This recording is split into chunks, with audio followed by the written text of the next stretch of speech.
저는 지금 서울에서 남편과 함께 고깃집을 운영하고 있는 평범한 50대 주부입니다. 하루하루 손님을 맞이하며 분주하게 살다 보니 어느덧 세월이 이렇게 흘러있더군요. 우리가 잘 아는 사자성어 가운데 전화위복이라는 말이 있잖아요. 예전엔 그게 참 이해되지 않았습니다. 어떻게 화가 복으로 바뀔 수 있다는 건지, 불행은 불행일 뿐이지 거기서 무슨 복이 나오겠느냐는 생각뿐이었죠. 그런데 제 인생에서 직접 그런 일을 겪고 나니 옛사람들의 말이 괜히 오래 전해져 내려오는 게 아니라는 걸 실감하게 되었습니다. 지금은 가게도 안정되고 자식도 잘 커주었고 하루하루 감사하며 살고 있지만 저 역시 그 길로 오기까지는 참 많은 굴곡이 있었습니다. 남들이 보기엔 평범한 주부의 삶이지만 제게는 눈물로 버텨야 했던 시간도 있었고 세상이 다 무너지는 듯 했던 순간도 있었습니다. 특히 명절이 다가오는 이맘때면 어김없이 떠오르는 기억이 있습니다. 몇 년 전 그날의 일은 제 인생에서 가장 큰 전환점이자 지금의 저를 있게 한 사건이었죠. 그 이야기를 하려면 아주 예전, 제 어린 시절로 거슬러 올라가야 할 것 같습니다. 저는 중학교 교사인 아버지와 가정주부인 엄마, 그리고 남동생 한 명과 함께 살고 있었습니다. 다정하고 대화가 잘 통했던 엄마와는 달리 아버지는 제게 참 어려운 분이었습니다. 무뚝뚝한 편이셨고 교사라서 그런지 원칙을 중요하게 생각하셨어요. 집에서도 아버지가 정한 규칙은 거의 법이나 다름없었습니다. 동생은 아버지의 성격을 닮아서인지 그런 게 별로 힘들어 보이지 않았지만 저는 아니었습니다. 집안 분위기가 답답했고 대학생만 되면 하루라도 빨리 독립해서 이 집을 나가고 싶었죠. 그리고 마침내 그토록 기다렸던 20살이 되자마자 저는 아버지에게 용기를 내서 말했습니다. 아버지, 저 드릴 말씀이 있어요. 저 대학생 되면 학교 근처에서 자취하면 안 될까요? 자취? 멀쩡한 집을 놔두고 왜 자취를 해? 그게 집에서 학교까지 너무 멀기도 하고 자취가 안 되면 학교 기숙사라도 들어가서 살면 안 돼요? 에휴, 내가 은희 네가 무슨 생각하는지도 모르고 있을까봐. 집 나가 살면 내 눈 피해서 하고 싶은 대로 살 수 있으니까 그러는 거 아니냐. 안 된다. 이거 가지고 한 번만 더 말 꺼내봐. 통금 시간도 9시에서 8시로 땡길 거야. 아버지는 여자라면 집에서 얌전히 학교 다니고 공부하고 말썽 안 부리는 게 최고라고 입이 닳도록 말씀하셨습니다. 그러다 사회에 나가선 안정적인 회사에 다니며 좋은 집안의 자식과 결혼하는 것이 가장 바람직한 삶이라고 믿으셨죠. 그런 아버지의 사고방식은 젊은 제겐 항상 답답하고 제한적인 규칙처럼만 느껴졌습니다. 저는 너무 독립을 하고 싶어서 아버지 대신 엄마를 설득해보기도 했습니다. 엄마가 아버지한테 말 좀 해줘. 나 대학생 되면 독립해서 살고 싶어. 너희 아버지 성격 몰라서 그래. 한 번 안 된다고 하면 목에 칼이 들어가도 안 되는 사람이야. 아휴, 너도 이쯤에서 그만 포기해. 대학교를 다니는 동안에도 저는 아버지가 정해놓은 규칙을 지키며 살아야만 했습니다. 저는 대학교를 졸업한 뒤 한 중소기업에 들어갔습니다. 거기서 일하며 몇 년이 흘렀고 저는 어느덧 20대 후반이 되었죠. 그런데 그때부터 아버진 제게 이제 슬슬 결혼 생각을 해야 하지 않겠냐며 서서히 압박을 해왔습니다. 은희야, 이제 너도 결혼해야지. 너도 곧 있으면 30이다. 요즘은 예전이랑 달라요. 서른이 늦은 나이가 아니에요. 저 아직 결혼 생각 없고 일 더 하고 싶어요. 남들이 그렇다고 너도 그렇게 할래? 나 퇴직도 얼마 안 남았다. 내가 퇴직하기 전엔 결혼해야지. 내가 맞선 자리 알아볼 테니까 그렇게 알고 있어. 아버지 말을 안 들으면 피곤해질 게 뻔하기에 몇 번은 시키는 대로 맞선도 봤지만 어쩐 일인지 저는 다 마음에 들지 않았습니다. 아버지의 결혼 압박 때문에 스트레스가 절정에 다다르고 있을 무렵 하루는 저희 부서 회식으로 회사 근처에 새로 생겼던 고깃집에 가게 됐습니다. 고기를 전문으로 하는 식당이라고 하더니 확실히 다른 곳과는 맛이 달랐죠. 안 그래도 결혼 문제로 스트레스에 시달리고 있을 때라서 그런지 평소보다 술을 급하게 마시게 됐습니다. 그래서 잠시 화장실에 가려는데 술 기운이 올라와서인지 갑자기 어지럽더라고요. 그래서 순식간에 휘청였는데 한 남자가 제 어깨를 잡아줬습니다. 괜찮으세요? 여기 바닥에 물이 많아서 조심해야 해요. 고맙습니다. 잠깐 어지러워서. 얼굴이 익숙한데. 실례지만 저희 어디서 만난 적 있나요? 저기 혹시 이름이 정은희? 제 이름을 어떻게...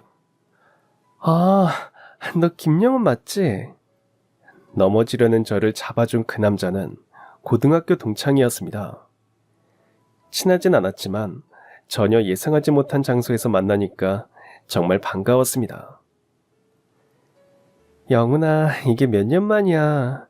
그동안 동창회도 한 번도 안 나왔지. 잘 지냈어? 먹고 살기 바쁘다 보니까 동창회 나가기도 그렇더라. 은희, 너는 여기 어쩐 일이야? 회식? 회사 회식. 영훈이, 너는? 나 여기 주방에서 일해. 오랜만에 봤는데 옷차림 이래서 좀 부끄럽네. 부끄럽긴. 영훈아, 우리 이렇게 만난 것도 신기한데 연락처라도 알고 지내자. 나 회사가 근처라서 밥 먹으러 여기 자주 올게. 영훈이는 이 식당에서 고기를 다루는 일을 하고 있는 듯 했습니다. 그날 저희는 서로의 전화번호를 주고받고 헤어졌습니다. 그런데 이상하게도 집으로 돌아와서도 그 동창이 계속 생각났어요. 사실 저희 둘에겐 한 가지 추억이 있었거든요. 고등학교 3학년 때였습니다. 조별과제 때문에 영훈이와 저는 같이 숙제를 했던 적이 있었어요. 그러면서 조금씩 친해졌죠. 그런데 누가 저희가 과제를 하는 모습을 보곤 둘이 사귄다고 학교에 소문을 내버린 겁니다. 지금이라면 웃고 넘겼겠지만 그땐 너무 어려서였는지 그 소문이 난 뒤로 저희는 서로 얼굴 보는 것도 껄끄러워졌어요. 그러다 나중엔 제대로 말도 나누지 못한 사이가 된 채로 졸업을 하게 됐고요. 가끔 한 번씩 영훈이가 어떻게 살고 있는지 궁금한 적도 있었지만 연락처도 모르고 동창회도 한 번도 나오지 않았던 터라 소식을 알고 있는 사람도 없었습니다. 그랬던 영훈이를 생각지도 못한 곳에서 10년 가까이 지나 만나니 저는 너무 반가웠습니다. 예전의 어색함이나 거리감은 모두 사라진 듯 했습니다. 오히려 오래 기다려온 인연이 다시 이어진 느낌이었죠. 그날 이후 우린 서로 연락을 주고받기 시작했습니다. 그저 안부를 묻는 짧은 메시지부터 시작했지만 점차 서로의 일상과 생각을 나누며 가까워졌습니다.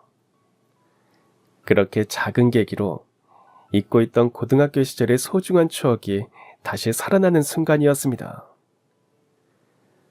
며칠 후 저는 점심 식사를 하러 영훈이가 일하고 있는 식당으로 향했습니다. 아직 출근 전인지 가게 안을 둘러봐도 그의 모습은 보이지 않았어요. 제가 밥을 다 먹고 일어서자마자 마침 출근하던 영훈이와 또 한 번 마주쳤죠.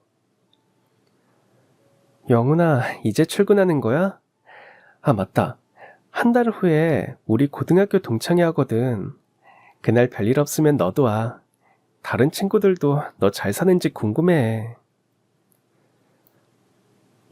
그래? 근데 그날 시간이 되려나 모르겠다. 너 밖에서 동료들 기다리는 것 같은데 얼른 가봐. 다음에 보자. 동청에 오겠다는 확답을 듣지 못했지만 그가 왔으면 좋겠다는 생각이 들었습니다. 그리고 한 달 뒤 동창회 날이 됐어요. 일 때문에 조금 늦게 도착해서 친구들이 기다리고 있는 식당으로 들어가자 반가운 얼굴이 보였습니다. 바로 영훈이었죠. 그는 다른 친구들에게 둘러싸인 채로 앉아 있었습니다. 저는 그 틈 사이로 비집고 들어가서 아는 척을 했죠. 영훈아, 왔어? 너 그날 내가 물어봤을 땐 시간 될지 안 될지 모른다고 하더니.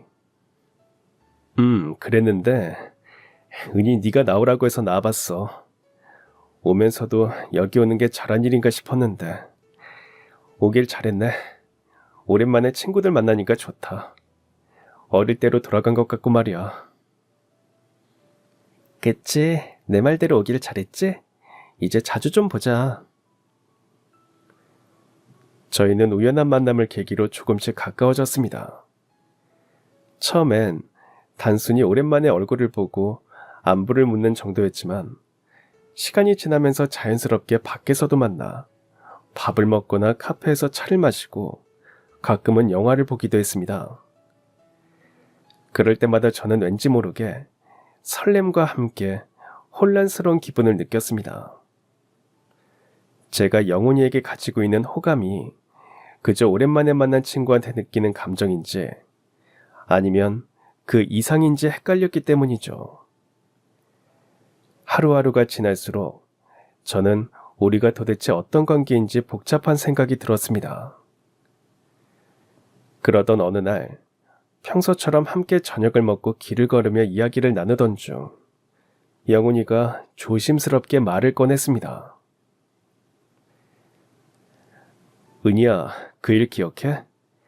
우리 고등학교 때 사귄다고 소문났던 거 말이야. 당연히 기억하지. 그것 때문에 괜히 너랑 나랑 사이가 어색해졌잖아. 근데 그렇게 소문났던 거 다 나 때문이었던 것 같아. 사실 나 그때 은희 너 좋아하고 있었거든. 너 몰랐지? 나를? 정말 몰랐어. 너 티도 안 냈잖아. 그땐 너무 어렸고 용기도 없었지. 근데 이렇게 은희 너랑 재회하고 자주 만나면서 그때 그 마음이 다시 되살아난 것 같아. 너만 괜찮으면 우리 진지하게 만나볼래? 생각지도 못한 고백이었지만 그의 고백에 그동안 고민하고 헷갈렸던 감정이 순식간에 정리되는 듯 했습니다. 영훈이의 고백에 가슴이 뛰었기 때문이죠. 그래서 저희는 그날부터 사귀기로 했어요. 영훈이는 무뚝뚝하고 체면을 중시하는 저희 아버지와 달리 무척 다정했습니다. 어쩌면 그런 성격 때문에 그에게 더 끌렸던 건지도 모르겠습니다. 영훈이는 제가 야근을 하면 회사로 야식을 사들고 오기도 했고 조금만 몸이 안 좋다고 하면 온갖 약을 사다가 제 손에 쥐어주곤 했습니다. 항상 자신보단 저를 먼저 생각했고 제가 하는 말이라면 작은 것 하나도 놓치지 않는 사람이었습니다. 한 번은 제가 야근하고 돌아오는 길에 교통사고를 당했습니다. 크게 다치진 않았지만 4주 정도 다리에 깁스를 해야 했어요. 영훈이는 그걸 알고 하루도 빠짐없이 집으로 데리러 와서 직접 출근을 시켜줬고 퇴근하면 기다렸다가 집까지 데려다 줬습니다. 그렇게 한 3주 정도 흘렀죠. 영훈이가 저를 집 앞까지 바래다 주고 다시 식당으로 출근을 하려고 돌아서는데 저녁 산책을 하려고 집에서 나온 아버지께서 그 모습을 보게 됐습니다. 은희야, 이제 퇴근하냐? 아니, 근데 그 옆엔 누구냐? 언젠가는 부모님께 소개해야겠다고 마음은 먹고 있었지만 이렇게 제가 사귀는 남자를 보여주게 될 줄은 꿈에도 몰랐습니다. 당황한 저는 그를 어떻게 소개해야 할지 머뭇거리고 있었는데 뜻밖에도 영훈이가 먼저 나섰습니다. 안녕하세요, 아버님.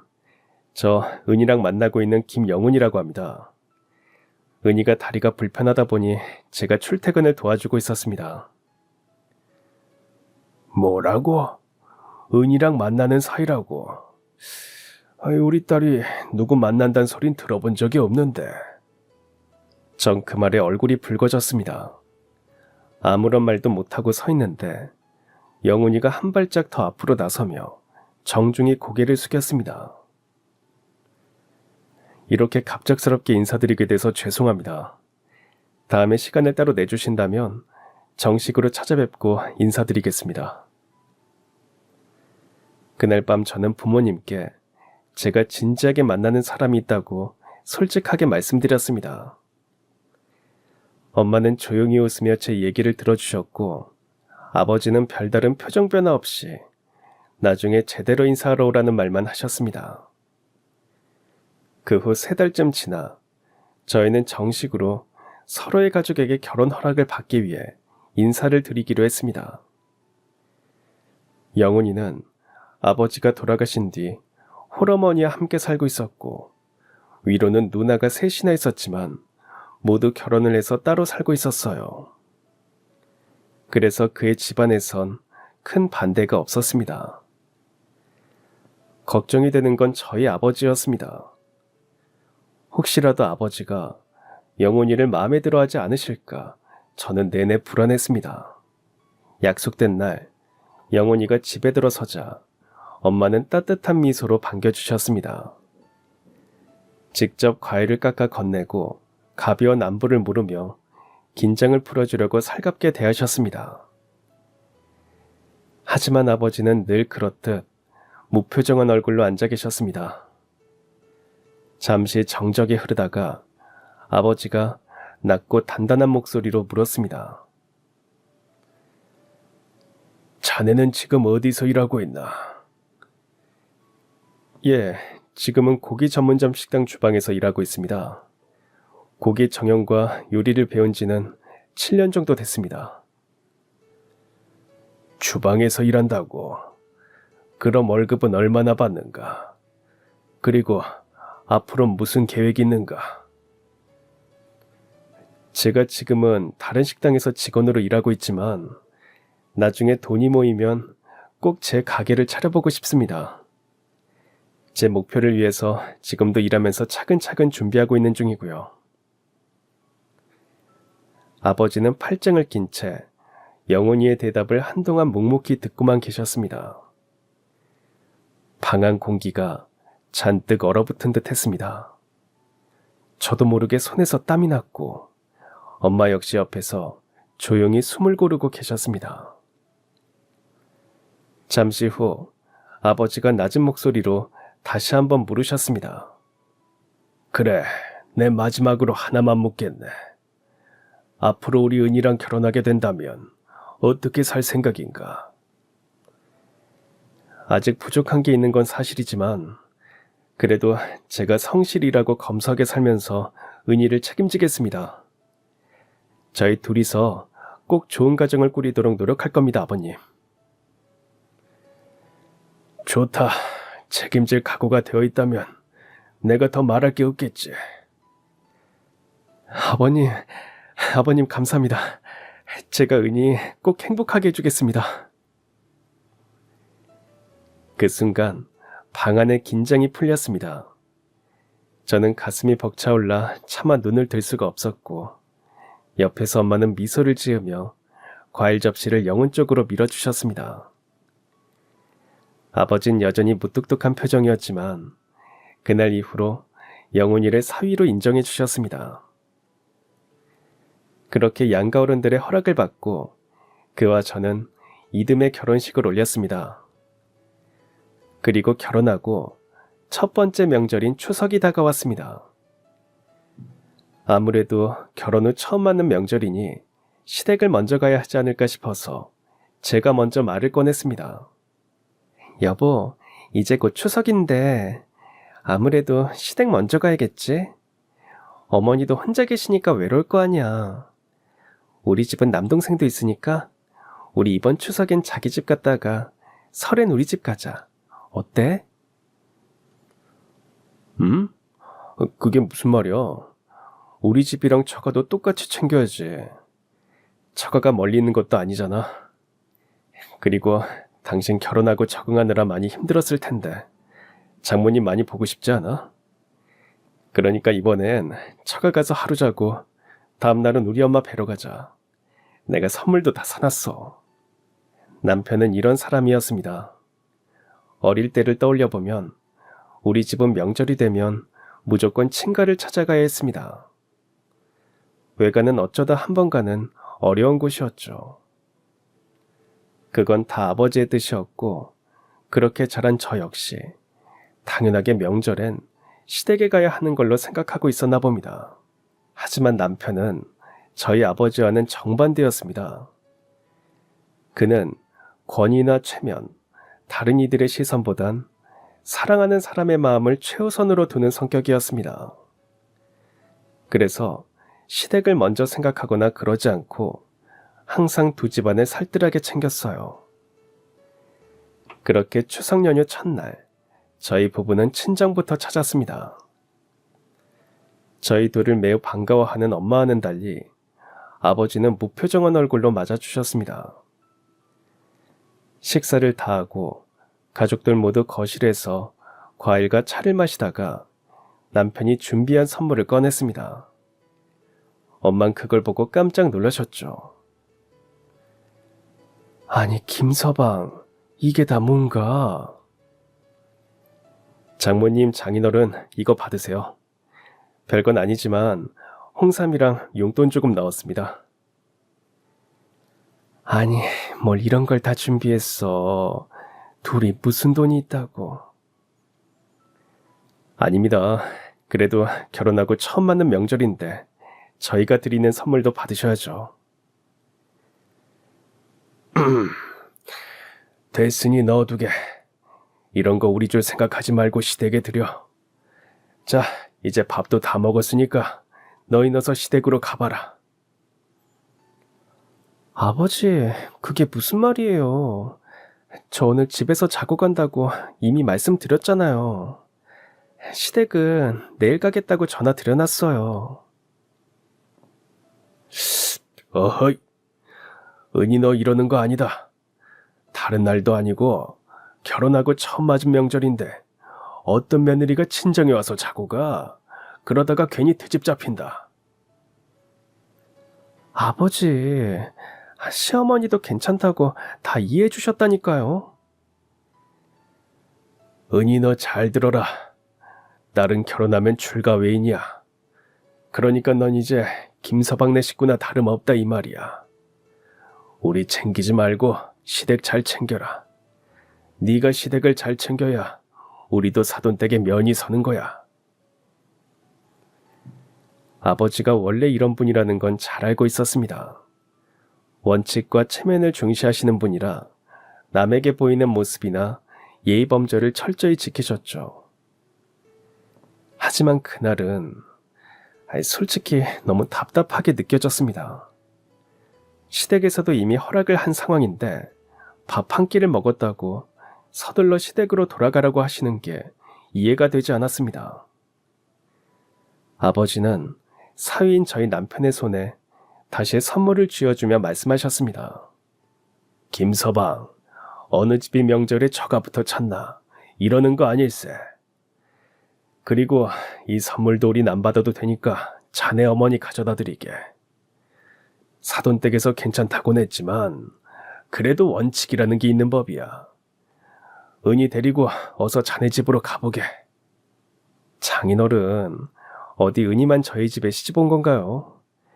따지고 보면 저도 은희네 집에 장가 온 거나 다름없지 않습니까? 저희 집도 잘 챙기고 있으니까 걱정 마세요. 그날 저희는 겨우 아버지를 설득해서 집에서 하루 자고 가는 걸로 합의를 봤습니다. 아버지가 저한테 딸은 출가 외인이네, 결혼하면 시댁 사람이네 하는 건 그러려니 하고 넘길 수 있었습니다. 원래 그런 분이셨으니까요. 그런데 나중엔 남편이 준비한 선물까지 돌려보내려 하니 조금 화가 나더군요. 남편도 속이 상할 것 같았고요. 그래서 그날 밤 제 방에 들어왔을 때 남편에게 말했습니다. 여보, 아까 우리 아버지가 한 말은 그냥 그러려니 하고 넘겨. 당신도 알잖아. 체면치를 중요시하는 옛날 분인 거. 그래도 어떻게 선물이랑 용돈까지 챙겨온 사람한테도 그런 말을 하시냐? 당신 내심 서운했지. 서운하긴 하나도 안 서운했어. 내가 장인어른 어떤 분인지 모르는 것도 아닌데 뭘. 난 괜찮아. 그 뒤로도 명절이 되면 시댁과 친정을 한 번씩 찾았지만 아버지는 그때마다 지치지도 않고 똑같은 소리를 반복하셨습니다. 그나마 다행인 건 남편이 아버지한 생각부터가 다른 사람이었단 거예요. 그런 모습을 보면서 이런 사람과 결혼해서 다행이다 싶었죠. 그리고 저는 남편이 앞으로 태어날 우리 아이들에게도 다정하고 좋은 아버지가 되어줄 거라 믿어 의심치 않았습니다. 2년 후 저희 부부 사이엔 딸과 아들이 태어났습니다. 저는 첫째 딸이 태어나면서 회사를 그만두고 집에서 살림과 요가에 집중했고, 남편은 계속해서 식당 주방에서 일했지만 언젠간 가게를 차리고 싶어 했어요. 그걸 목표로 남들보다 2배로 열심히 일하며 검소하게 살다 보니 어느 정도 돈이 모였습니다. 그러다 첫째가 막 중학생이 되었을 무렵이었습니다. 남편이 출근하다 말고 저를 불렀죠. 여보, 가게가 하나 나왔는데 말이야. 자리도 좋고 월세도 다른 매장보다 저렴한 편이라 괜찮은 것 같더라. 그런 식당이 나왔어? 그 식당 당신이 인수하면 딱이겠다. 그치? 우리가 그동안 모은 거랑 대출 조금 받으면 인수할 수 있을 것 같은데 오늘 시간 되면 같이 보러 가보자. 당신도 분명 좋아할 거야. 남편이 말한 가게는 아파트 단지로 둘러싸인 동네에 있는 식당이었습니다. 번화가 상권은 아니었지만 주변에 사람들이 많이 살고 있었기에 홍보만 잘하면 장사가 꽤 될 것 같았어요. 그리고 근처에 고깃집이 없다는 게 장점이었습니다. 가게를 보고 집으로 돌아온 뒤 저희는 긴 상의 끝에 오랜 꿈이었던 자영업을 해보기로 결정했습니다. 그리고 있는 돈 없는 돈을 탈탈 털어서 그 가게를 계약했어요. 1년 정도 장사를 하자 가게는 어느 정도 자리를 잡게 됐습니다. 하지만 큰 돈은 벌지 못했어요. 동네 사람들이 찾는 식당이다 보니 직원 2명 월급 주고 가게 유지비로 쓰고 나면 남는 게 별로 없더라고요. 그래도 저희 부부는 언젠가 지금보다 여유로워질 미래를 꿈꾸며 성실하고 정직하게 일했습니다. 그러는 사이 아버지도 교직에서 퇴직하실 때가 되었어요. 사실 저는 그것도 모르고 있다가 남편을 통해서 알게 됐습니다. 여보, 이번 주말에 장인어른 퇴직하신다던데 알고 있었어? 아버지가 퇴직하셔? 나도 모르고 있었는데. 당신은 그걸 어떻게 알았어? 처남이랑 통화하다가 알게 됐지. 당신, 내가 말 안 해줬으면 진짜 어쩌려고 그랬어. 당신이 장녀인데 잘 챙겨야지. 우리 아버지 레파토리 몰라. 딸은 출가 외인이다. 시댁이나 잘 챙겨라. 네가 시댁에 잘해야 우리도 면이 선다. 챙겨드려봤자 좋은 소리도 못 듣고 매번 이런 말만 듣는데. 그래도 평생 교직에 몸담으신 분인데 퇴직하면 얼마나 쓸쓸하시겠어. 그러지 말고 우리 그날 처갓댁 가서 외식이라도 하자. 꽃다발도 사드리고 내가 다 준비할게. 저희 부부는 아버지의 퇴직날 집으로 갔습니다. 꽃다발을 사들고 찾아갔더니 아버지는 제 예상과 하나도 빗나가지 않게 말씀하셨죠. 이런 건 뭐하러 사왔나? 쓸데없는 돈 쓰지 말라고 늘 말했는데. 장인어른, 그래도 저희 작은 마음입니다. 평생 교직에 몸담으셨는데 기념해야죠. 아버지는 남편을 똑바로 바라보더니 한숨을 내쉬며 꽃다발을 받아들었습니다. 마음은 고맙다. 하지만 앞으로는 이런 거 하지 마라. 내가 누누이 말했지만 딸은 출가회인이야. 이렇게 친정 자주 드나드는 것도 좋은 일 아니니까 앞으로는 이런 거 챙길 시간에 사돈댁이나 한 번 더 챙겨드려. 알겠나? 아버지, 꼭 그렇게 말씀하셔야겠어요? 제가 아버지를 맞받아치려고 하자 옆에 앉은 남편이 제 손을 꼭 잡으며 조용히 넘기자는 듯 고개를 작게 흔들었습니다. 남편의 행동에 저는 하려는 말을 꼭 참았죠. 아버지는 저희 남편을 보고 한 말이었지만 그 말이 꼭 저를 겨냥한 것처럼 들려 가슴이 쓰렸습니다. 사실 전 아버지가 은근히 기뻐하실 줄 알았습니다. 그런데 또 이렇게 원칙적인 말씀만 하시니 어릴 적부터 느껴왔던 거리감이 다시 밀려왔습니다. 그날 저녁 식사를 하고 집으로 돌아와서 저는 남편에게 말했습니다. 여보, 이제 우리 친정에 그만 신경 쓰자. 예진 엄마 왜 그래? 아까 장인어른이 하신 말씀 때문에 그래? 장인어른 그러시는 거 하루 이틀도 아니잖아. 장인어른 원래 성격인데 뭘. 그러니까 하루 이틀도 아니고 뭐 해드릴 때마다 좋은 소리 못 듣는 거 나도 이제 힘들어. 그러니까 앞으로는 딱 명절만 챙기자고. 알겠지? 아버지 말씀대로 우린 우리 일이나 잘하면 돼. 그날 이후 저희는 힘들어도 묵묵히 가게를 꾸려나갔습니다. 그런데 열심히 해도 상황은 더욱 안 좋아질 뿐이었어요. 가게 근처에 대형 프랜차이즈 고깃집이 들어선 겁니다. 처음에는 우리만의 맛과 정성을 알아봐 주겠지 하는 마음으로 버텼지만 현실은 냉정했습니다.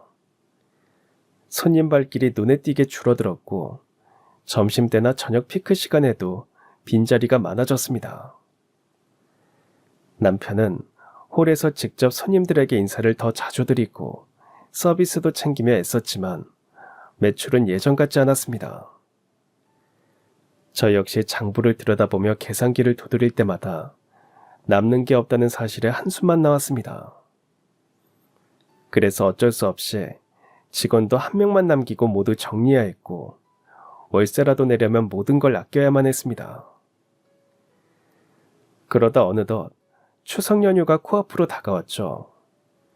다른 날은 몰라도 남편은 명절엔 가게 문을 닫고 시댁과 저희 친정에 들러 하루씩 보내다 오곤 했습니다. 그에도 어김없이 그럴 예정이었기에 저와 남편은 장사가 되지 않아 어려운 상황임에도 양가 어른들을 드릴 용돈과 선물 세트를 준비했습니다. 그리고 저 역시 그쯤 가게 매출이 예전 같지 않아서 마음이 많이 지쳐 있었어요. 그래서 친정에 가서 엄마 음식 먹으며 며칠 쉬면서 편안히 마음을 추스르고 싶었습니다. 그렇게 추석을 하루 앞둔 날이 되었죠. 직원까지 명절 휴가를 준 뒤 가게를 정리하고 있는데 갑자기 남편이 할 말이 있다면서 저를 불렀습니다. 예진 엄마, 내일 추석이잖아. 이번 명절엔 가게 안 쉬고 문을 열까 싶어. 시댁이고 친정이고 가지 말고 돈이나 벌자. 갑자기 왜? 당신 원래 명절엔 꼭 쉬었잖아. 당신도 요즘 우리 가게 매출 안 좋은 거 알잖아. 이렇게 남들 쉴 때 같이 쉬면 돈 못 벌어. 그리고 요즘엔 오히려 명절 때 외식하는 가족도 많대. 명절에도 장사를 하자는 말에 섭섭하긴 했지만 힘든 시기라서 이해할 수 있었습니다. 그리고 저희 집만 안 가는 게 아니라 양가 모두 안 간다고 하니 남편과 같이 일하기로 했습니다. 직원도 없는 마당에 남편 혼자 일하게 될 순 없었으니까요. 그리고 추석 연휴가 시작되었습니다. 아침부터 가게에 나왔지만 예상만큼 손님이 많지는 않았어요. 평소와 다를 바 없었습니다. 몇 팀의 테이블을 받은 뒤 손님이 뜸한 틈을 타서 저는 잠시 화장실에 갔습니다. 막상 혼자 있으니 조금 속상하더라고요. 다른 날도 아니고 명절인데, 남들 다 가족들과 함께 보내는 날인데 이렇게 나와서 일을 하고 있는 제 신세가 처량하다는 생각이 들었습니다. 한참 화장실에 있다가 나가려고 일어서는데 남편이 누군가와 통화를 하며 다가오는 소리가 났습니다. 들어보니 전화 상대는 시어머니였죠. 엄마, 저 지금 가게예요. 은이랑 같이 나와서 일하고 있어요. 저 이따가 가게 문 닫고 저녁 때 집으로 갈게요. 올해는 처가댁에 안 가요. 남편의 말을 듣고 저는 제 귀를 의심했습니다. 분명 저한테는 시댁이고 저희 친정이고 안 가겠다고 했는데 시어머니께는 왜 저런 말을 하는지 머릿속이 하얘졌습니다. 그리고 저희 아버지와는 다를 거라 생각했던 남편 역시 아버지와 별반 다르지 않다는 생각에 배신감이 치밀어올랐죠. 저는 그대로 뛰쳐나가 남편에게 따지려고 화장실의 문고리를 잡았습니다. 하지만 뒤이어 들려오는 남편의 목소리에 아무것도 할 수가 없었습니다. 시댁은 장인어른한테 일이 생겨서 우리가 가면 더 곤란하실 것 같아요. 애들 엄마는 아직 모르고요. 이따가 출발할 때 한 번 더 연락드릴게요. 남편이 하는 말을 듣자 저는 머릿속이 더 복잡해졌습니다. 장인어른이라면 저희 아버지를 말하는 건데 도대체 무슨 일이 생겼다는 건지 조금 불안해졌습니다. 남편은 전화를 끊고 다시 식당으로 들어가는 듯 했고 저도 화장실에서 나와 남편의 뒤를 바로 따라갔습니다.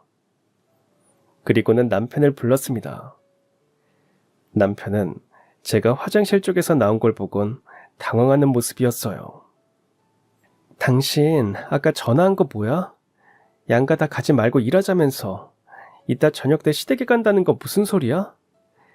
결국엔 당신도 시댁 먼저 챙기는 그런 사람이었구나. 다 들었어? 아니 그게 말이야. 오해야 오해. 진정하고 내 말부터 들어봐. 오해는 무슨, 내가 좀 전에 똑똑히 다 들었는데. 그리고 우리 아버지 이야기는 뭐야? 아버지한테 무슨 일이 생긴 건데? 대체 무슨 일이길래 나한테 말도 안 하는 거야? 진짜. 이건 말 안 하려고 했는데. 예진 엄마, 놀라지 마. 장인어른 말이야. 사기당하셔서 쓰러지셨대. 뭐라고? 우리 아버지가 사기를 당했다고? 당신 잘못한 거 아니야? 다른 사람은 몰라도 우리 아버진 사기당하고 그럴 사람 아니야. 당신도 아버지 성격 알잖아. 어디서 누구한테 들은 거야? 처남이 알려줬어. 당신이랑 통화 안 된다고 나한테 전화 왔더라고. 제 남동생은 다정한 남편을 평소에도 친형처럼 잘 따랐습니다. 그래서 전화 통화는 물론이고 종종 둘이서 만나기도 하는 사이였죠. 그리고 같은 남자여서 그런지 저한테 못할 이야기도 제 남편에게는 털어놓기도 했습니다. 이틀 전에 처남한테 전화가 왔었어. 장인어른이 친구한테 들은 것만 믿고 5천만 원 투자 사기당해서 쓰러지셔서 병원에 있다고. 장인어른은 동네 창피하다고 끝까지 숨기려고 하셨다는데 처남이 그러더라. 곧 추석이고 나랑 당신이랑 집에 오면 뻔히 다 알게 되는데 그걸 어떻게 숨기냐고. 아버지도 진짜. 그럼 아직도 병원에 계신 거야? 아니, 다음날 바로 퇴원하셨대. 지금은 집에 계시고. 장인어른이 체면 중요시하는 분이라는 건 나도 잘 아니까 그 자존심 챙겨드리고 싶었어. 그래서 당신한테도 이번엔 그냥 추석에 문 닫지 말고 열자고 한 거야. 당신 알면 친정에 가려고 할 게 뻔하니까. 저는 의자에 앉아 남편의 말을 곱씹었습니다. 평소 같으면 왜 말을 안 해줬냐며 따졌겠지만 이번엔 달랐습니다. 아버지의 체면과 자존심을 생각하면 남편의 결정이 얼마나 세심한 배려였는지 알 수 있었기 때문이죠. 그리고 이따 저녁 때 시댁에 들리겠다고 한 것도 가서 하룻밤 자고 오려는 게 아니라 잠깐 들러서 어머니랑 신우들이 만든 명절 음식만 가지고 오려고 했다는 겁니다. 남편은 잠시 말없이 저를 바라보다가 부드럽게 손을 잡아주었습니다. 나 때문에 당신이 오늘 아침부터 고생 많았어. 손님도 별로 없는데 좀 앉아서 쉬고 있어. 나머지 정리는 내가 할 테니까. 나도 같이 해. 둘이야 힘도 덜 들지. 그때 제가 할 수 있는 건 남편이 만들어둔 작은 배려를 믿고 묵묵히 맡은 일을 하는 것뿐이었습니다. 그날 가게 문을 닫고 저희는 시어머니가 준비해 놓은 명절 음식을 받으러 시댁으로 향했습니다. 시어머니는 이미 친정 상황을 알고 계신 듯 살짝 미안한 표정으로 저희를 맞이하셨습니다. 음식이 한가득 담긴 상자를 주시며 말씀하셨습니다. 아이고 애미야, 아버지가 얼마나 놀라셨겠니. 나이 들고 그런 일 당하면 원래 자식들한테 제일 알리고 싶지 않은 거야.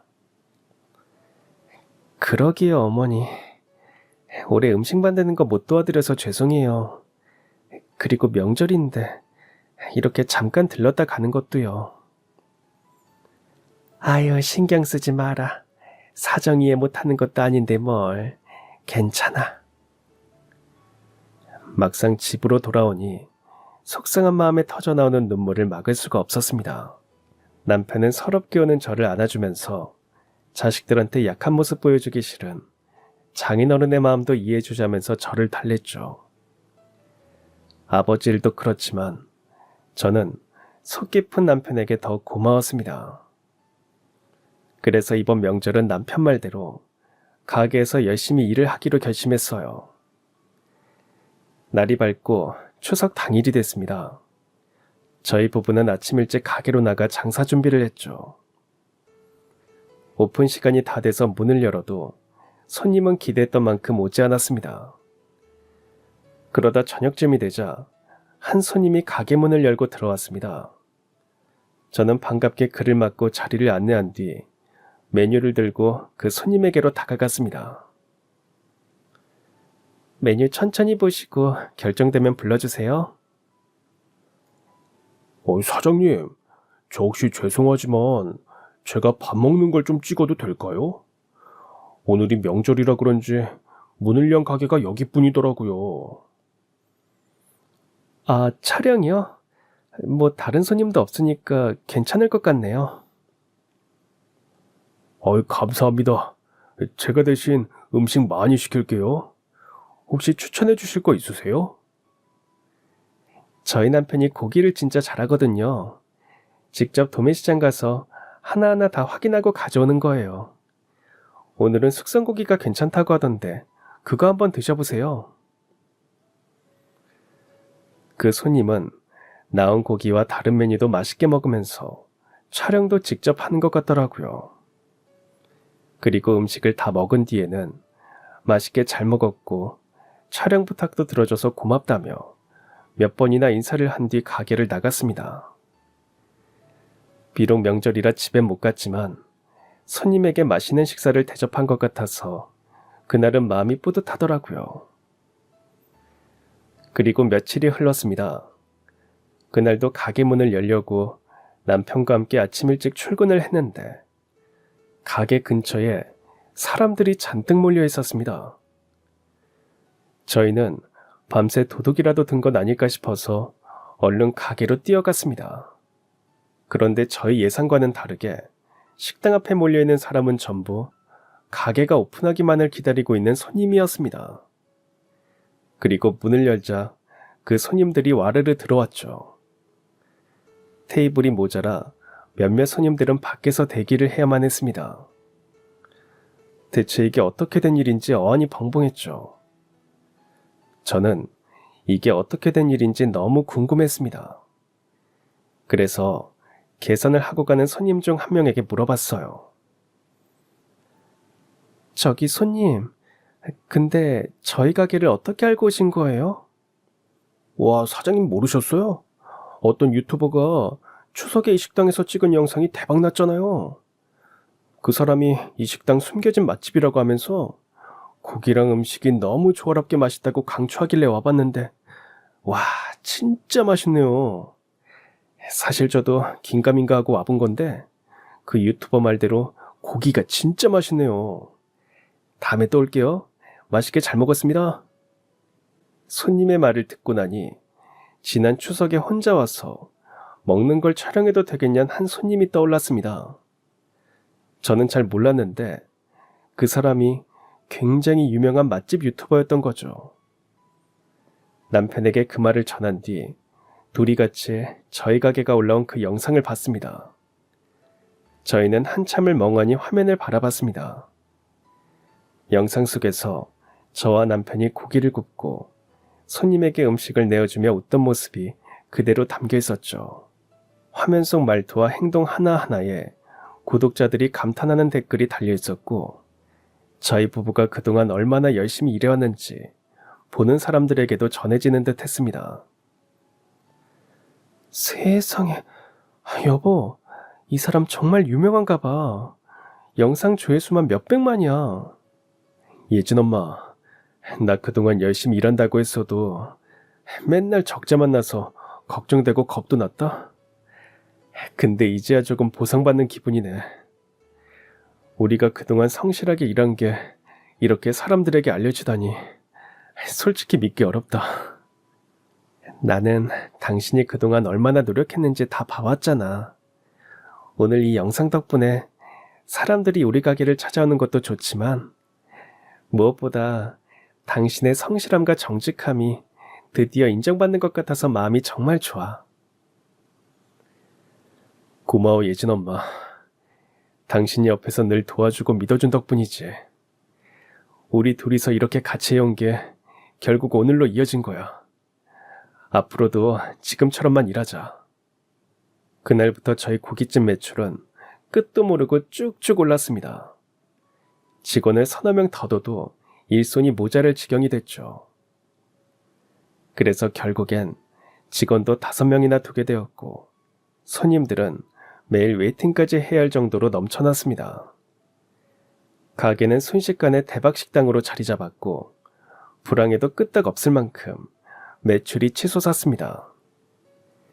그리고 그 일이 있고 불과 1년도 지나지 않았는데 확장 공사를 하게 되었을 정도였죠.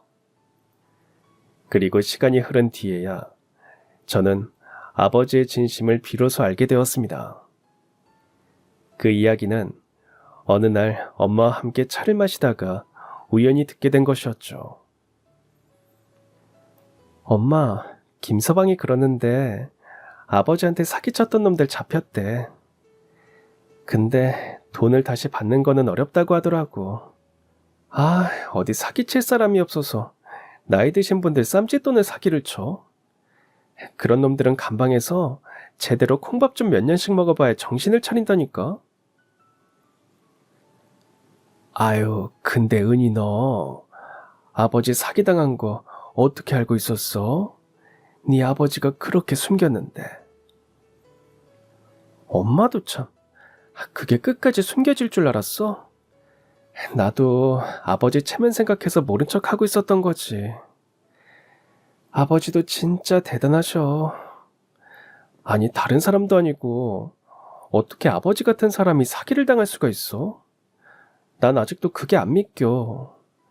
그렇게 원리 원칙 중요하게 생각하시는 분이 어떻게 투자로 돈 벌 생각을 하셨대? 복권 사는 것도 유행 바라는 거 아니냐고 싫어하셨잖아. 엄마는 제 말을 들으시더니 진지하게 말씀하셨습니다. 은희야, 아버지가 겉으론 티내지 않으셨지만 투자 사기 당한 것도 어떻게 보면 다 너랑 김서방 생각해서 그러셨던 거야. 아버지가 그때 너희 가게 어려웠던 거 다 알고 있었어. 그래서 도와주고 싶단 마음에 코인이 뭔지도 잘 알지도 못하는 양반이 큰돈 벌 수 있대서 그렇게 사기당한 거야. 그때 아버지가 퇴직도 하셨었잖니.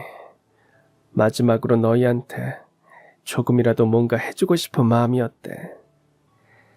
뭐 결과적으론 사기로 이어져서 몇 천만 원을 잃으셨지만 그 속마음만큼은 다 자식들을 위한 거였어. 그러니까 아버지를 너무 미워하거나 오해하지 말아라. 표현을 안 해서 그렇지 아버진 늘 자식들 생각으로 움직였던 사람이야. 전 그때 알 수 있었습니다. 아버지가 표현을 어떻게 하셨던 간에 그 속내만큼은 분명 사랑이었다는 걸요. 아버지가 늘 체면을 중시하고 자식들 앞에서도 좀처럼 약한 모습을 보이지 않으려 했던 것도 결국은 가족과 자식을 지키려는 자신만의 방식이었던 겁니다. 돌이켜보면 그렇게 싫어하고 답답해했던 아버지의 체면치레가 결국 저와 남편을 살리기도 했죠.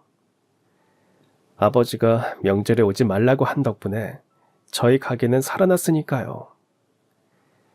이제는 아버지의 고집과 원칙마저도 저에겐 사랑의 또 다른 이름으로 기억됩니다. 그 일이 있고 몇 번의 명절이 더 지났습니다. 아버지는 여전히 제게 원칙주의자이고 무엇보다 체면을 굉장히 중요하게 여기는 분입니다. 남들이 뭐라고 생각할지, 우리 집안이 어떻게 보일지에 늘 신경을 쓰시는 분이죠. 딸에게는 출가회인이라는 말을 자주 하시고 시댁에 잘해야 한다는 말씀을 아직도 입버릇처럼 반복하십니다. 그런 모습이 어릴 적 제 눈엔 고집스럽고 답답하게만 보였습니다. 그래서 아버지의 삶을 잘 이해하지 못했고 때론 불만과 원망을 품기도 했습니다. 하지만 이젠 아버지를 떠올릴 때면 예전처럼 답답하고 서운한 감정보다는 그의 체면 뒤에 숨겨진 사랑과 헌신이 먼저 떠오릅니다. 그리고 그 사랑 덕분에 저희 부부는 지금 이렇게 성실하게 살아가며 가족과 함께 웃을 수 있다는 것을 잘 알고 있습니다. 그래서 지금 저는 아버지에게 솔직히 감사한 마음을 갖고 있습니다. 겉으로는 엄격하고 고집스러워 보였지만 그 속에는 언제나 가족을 지키고 싶어하는 마음이 있었음을 알게 되었으니까요. 아버지의 체면치레 덕분에 저와 남편은 고비를 넘겼고 아이들과 함께 웃으며 살아갈 수 있었으니까요. 돌이켜보면 인생은 늘 계획대로 흘러가지 않죠. 하지만 예상치 못한 어려움과 불행 속에서도 그 속에 숨겨진 작은 배려와 사랑을 발견할 수 있다면 그것이야말로 진정한 복이 아닐까 싶습니다. 그럼 지금까지 사연 들어주셔서 감사합니다. 사연이 재밌으셨다면 구독과 좋아요 부탁드려요. 감사합니다. 안녕히 계세요.